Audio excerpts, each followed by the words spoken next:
আমি নাকি আমার আর্মি জামাইয়ের নাম ভেঙে আইডিতে ভাইরাল হতে আসছি। সামান্য একজন আর্মির বউ হয়ে আমি কিভাবে অফিসারদের বউদের মতন ভাব নেই, আমার কণ্ঠ ফাটা বাঁশের মতন, আমি দেখতে একদম সুন্দর না, কিভাবে ফেসবুকে আমি ভিডিও করি, আমার একদম লজ্জা শরম নাই, আমি আমার হাজবেন্ডের ইউনিফর্ম নিয়ে ভিউ ব্যবসা করতেছি। তো যাই হোক, এগুলো একটাও আমার কথা না, এগুলো কিছু কিছু কমেন্ট আপনারা করেছেন আমার আগের ভিডিওতে। তো আসসালামু আলাইকুম এভরিওয়ান, সবাই কেমন আছেন? আমি আলহামদুলিল্লাহ ভালো আছি।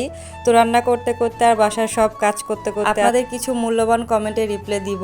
তো আশা করি ফুল ভিডিওটা দেখবেন। তো ফার্স্টেই বলে নিচ্ছি, আমি অনেক চঞ্চল একটা মেয়ে, তার মধ্যে আমি আবার ইন্ট্রোভার্ট, মানে আমি সবার সাথে সহজে মিশতে পারি না। আমার মনের মতন যদি কাউকে আমি না পাই, তার সাথে আমি কোনো কথাই বলতে পারি না।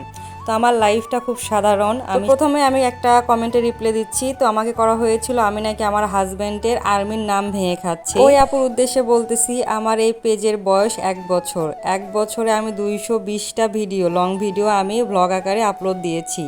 এই 220টা ভিডিওর মধ্যে আপনি 10টা ভিডিও তো পাবেন না যে আর্মির নাম ভেঙে আমি কোনো ভিডিও আপলোড দিয়েছি। আর্মির বেডশিট বা দুধ, রেশন, এগুলো কোনো কিছু আমার ভিডিওতে তেমন দেখাই যায় না। আমি প্রত্যেক দিন রান্নার ভিডিও বা আমার মেয়ের ভালো মোমেন্ট, তার বাবার সাথে কাটানো মোমেন্ট, এগুলো বেশি শেয়ার করি। কারণ আমার মেয়ের জন্য এই পেজটা খোলা। ইনাস ডায়েরি, মানে আমার মেয়ের নাম ইনায়ে হাসান জান্নাত। তো ইনাস ডায়েরি মানে অনেক সময় ডায়েরিতে আমরা অনেক কিছু লিখে রাখি। তো আমার পেজটা সেই টাইপের, আমি অনেক কিছু আমার মেয়ের মোমেন্টগুলো ব্লগ আকারে রান্নার ভিডিও বা বাসা গোছাচ্ছি এগুলোর সাথে অ্যাড করে দেই। আর এই কমেন্টটা আমি অনেকটা পেয়েছি। আমাকে অনেকজন বলেছে একজন সৈনিকের বউ হয়ে আমার নাকি চলাফেরা অফিসারদের বউদের মতন, মানে অনেক ভাব বেশি, আমি নাকি অনেক ভাব নিয়ে চলি। ভাই, আমার পোশাক আশাক বা আমি যেভাবে গেট আপে চলি, এটা আমি ছোটোবেলা থেকেই চলি। আমার বিয়ের আগে আমি এর থেকে বেশি ভাব করতাম। বিয়ের পরে হাজব্যান্ডের বাসায় এসে অনেকটা কমে গিয়েছে। আমার যেগুলো পোশাক আশাক দেখেন ওগুলো সব কম দামি, 400-500-র উপরে একটা জামার দামও না। আমার প্রিভিয়াস ভিডিওতে আপনারা দেখবেন আমি যেগুলো কিনি সব কিছুর আমি মূল্য সহ বলে দিই ভিডিওতে। 400-500 টাকার জামা পরেও যদি আপনারা মনে করেন আমি অনেক ভাব নিচ্ছি, তাহলে আচ্ছা, আমি ভাবি নিচ্ছি, ঠিক আছে, আপনারা রাইট। পর্দার ক্ষেত্রে এখানে আমি কোনো কথা বলবো না। আমার ভিতরে যেদিন ঈমান আসবে আমি স্ব ইচ্ছায় পর্দা করব। আপনারা বললে আমি ভদ্র হব না, বা আপনারা বললে আমি এর থেকে বেশি উশৃঙ্খল হব না।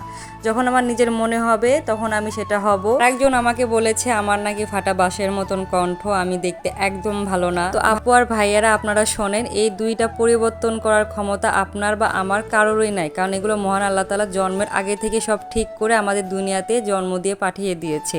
আর যদি এগুলো অপশন থাকতো চেঞ্জ করা, আমি তাও করতাম না, কারণ আমি নিজের কাছে খুব পছন্দের একটা পার্সন। হ্যাঁ, আর একটা কমেন্টের কথা মনে পড়েছে, সেটা ছিল যে আমার হাজবেন্ড তো একটা সৈনিক, মাটি কাটা, তাকে নিয়ে এত প্রাউড ফিল করার কি আছে? সে তো একটা প্রমোশন পাইছে, মানে সৈনিক থেকে ল্যান্স করার হয়েছে। এটা নিয়ে আমি একটা ভিডিওতে জাস্ট 4 সেকেন্ড বলেছিলাম যে আলহামদুলিল্লাহ আমার হাজবেন্ড প্রমোশন পেয়েছে।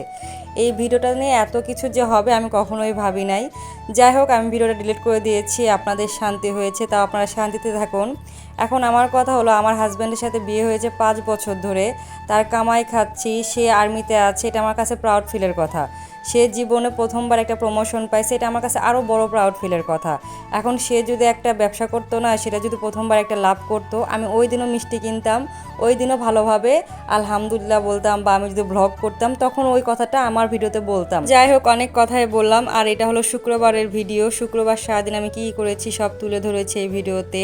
হুট করে বৃহস্পতিবার আমি খুব অসুস্থ হয়ে পড়ি, পেট খারাপ, আর অনেকবার বমি করেছিলাম। আমি যতই অসুস্থ থাকি, শুক্রবার মানে একটু স্পেশাল দিন, তাই সকালবেলা উঠে জামাইয়ের জন্য গরুর মাংস রান্না করেছি, পুডিং বানিয়ে দিয়েছি, পুরা বাসা ডিপ ক্লিন করেছি। রাতের বেলা আমার হাজব্যান্ড আবার ফল নিয়ে এসেছিল। তো টাটা, বাই বাই, আল্লাহ হাফেজ।